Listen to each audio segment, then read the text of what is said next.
Peak hurricane season is not too far off. It actually starts in mid-August, going through mid-October.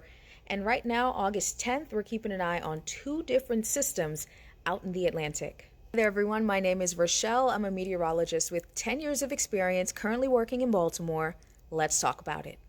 Neither of these, as of midday on the 10th, have a name. They're both Invest. Middle of the ocean system is called Invest 96L, and the one just off of the West African coastline, that one is called Invest 97L, and that's the one that we're watching a little bit more closely for more of that tropical development.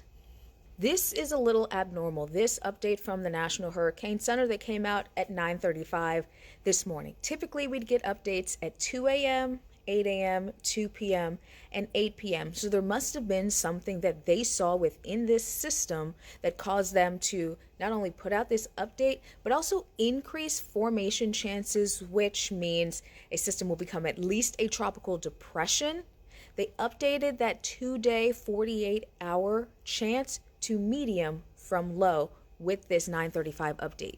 Invest 97L still within the next week, so to next Sunday the 17th, has a high chance of becoming at least a tropical depression. I want to show you something that's called model intensity guidance. So each one of these lines is a different computer model. It has its own algorithms and codes and whatnots. So what it does is it takes current conditions from the storm, puts it into its code, and then it will output how it thinks the storm is going to strengthen or weaken over the course of time. Now, a lot of those models within the next couple of days do have 97L as a tropical storm. That next name on the list, if 97L gets it, would be Erin.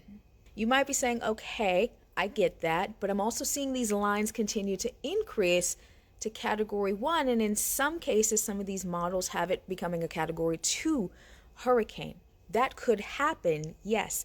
The thing is, it's on the opposite side of the ocean and moving west, so it has the entire Atlantic to traverse before it could possibly impact any land at this point. So that's not something we're immediately concerned with. We have some time to watch 97L as it moves westward across the Atlantic.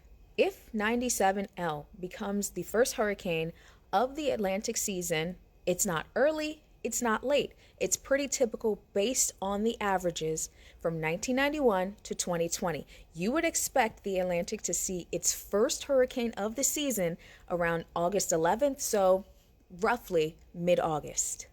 Now let's go back to Invest 96L. Also getting an update at 9:35, but continuing to have low chances for tropical development within 2 and 7 days. Of course, we'll continue to watch it. These storms can also, as they're out in the Atlantic Ocean, not directly impacting any land, can still have impacts to things like surf and rip currents. Again, I want to emphasize, don't panic. We don't have an immediate threat to land at this point. Remember, this system here still has the whole Atlantic to go. And when you look at this blob, it goes to the west, but then it kind of tries to take a little curve. So that is encompassing some of those models where they're trying to take this storm. We're not exactly sure where the system is going just yet. We'll continue to monitor it. We have a couple of days before it gets a little bit closer to the Caribbean here toward the middle of the screen. So find a local meteorologist that you trust, and they'll keep you updated on that. And I'll try to make some more videos as well if folks are interested. Thank you so much for watching. Have a great rest of your Sunday.